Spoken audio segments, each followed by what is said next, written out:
Bonjour, aujourd'hui je vais vous présenter un kit issu de la série Iron Blooded Orphans, qui est donc la dernière série en date que vous avez peut-être vu sur des sites de streaming légal comme Daisuki.net, Crunchyroll ou Wakanim. C'est donc une série qui vient de se terminer, et dans cette série on voyait apparaître donc ce mobile suit, ce robot qui est visiblement utilisé par on va dire des pirates de l'espace, qui n'hésitent pas à utiliser comme chair à canon des enfants. Et parmi ces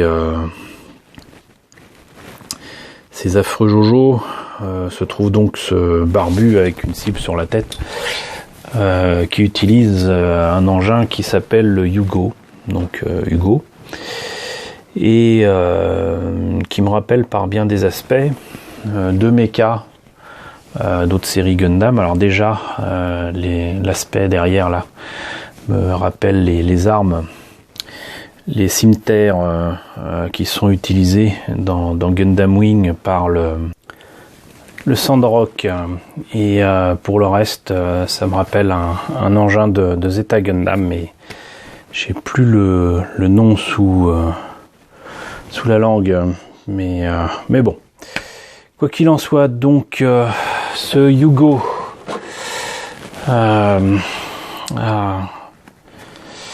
visiblement plusieurs formes possibles, mais pour la forme humanoïde, la voilà, avec des pieds un peu bizarres. Pour les cimeterres, maintenant vous comprenez un peu mieux ce que je voulais dire. Il a apparemment une arme de type grappin qui peut sortir de ses hanches, et enfin ses pieds peuvent devenir des grappins aussi. Voilà, donc vraiment très utile pour un pirate de l'espace. Là on nous indique une fois de plus que le Hugo peut utiliser des armes optionnelles qui sont proposées par Bandai, et le kit en question est proposé à 1200 yens, ce qui nous fait à peu près 10 ou 11 euros, et ce qui est pas mal du tout comme prix, hein. Franchement, les maquettes de Iron Blooded Orphans sont vraiment pas chères, malgré le fait que ce soit des high grade. Mais high grade, ça veut dire belle qualité, entièrement articulé, beaucoup d'options, donc c'est bien. Je vous propose de voir ce qu'il y a à l'intérieur. Alors, notice de montage, on reprend l'illustration de la boîte évidemment, on en sait un peu plus sur le robot et sur le pilote. Ce qu'il y a de bien avec les kits récents de Bandai, c'est qu'ils sont vraiment ouverts à l'étranger, et nous avons non seulement des indications en japonais, mais des indications aussi en anglais. Donc là ça me permet de savoir que ce mobile suit est apprécié pour sa grande mobilité, que ce soit en combat rapproché ou quoi. Enfin bon, je vais pas tout traduire. Lui, c'est le chef de la compagnie de Dawn Horizon. Et visiblement, c'est quelqu'un qui aime pas les Tekadan. Bon, bref. Là, on reprend donc les différentes possibilités du MS, ses armes, les possibilités de ce qu'ils appellent l'exact frame, et enfin le guide couleur. Pour les pièces en présence, pas de pièces en double pour moi, malheureux que je suis, à part peut-être pour quelques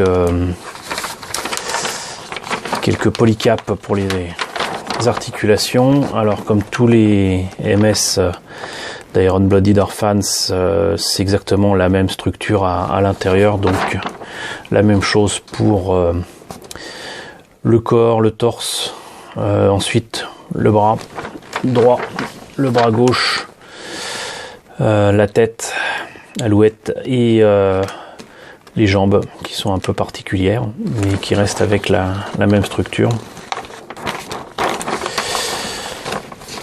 On assemble tout. On a le backpack. Et enfin, on a les armes. Donc, l'espèce de cimetière et puis les armes à feu. L'espèce de bouclier qui a son espèce d'hameçon là. Et voilà. Donc, on a malheureusement, avec les kits modernes de Bandai, pas le choix, c'est des autocollants ou attendre qu'ils se décident à sortir des décalcos à l'ancienne. Je vais peut-être utiliser ça, parce que peindre droit pour des trucs comme ça, c'est pas facile. Ça m'a l'air sympa à mettre aussi, mais je pourrais très bien le peindre, je pense, c'est sur les hanches là. Et ça sera peint de toute manière, donc à part peut-être les trucs en verre, je ne pense pas que j'utiliserai quoi que ce soit sur ces autocollants.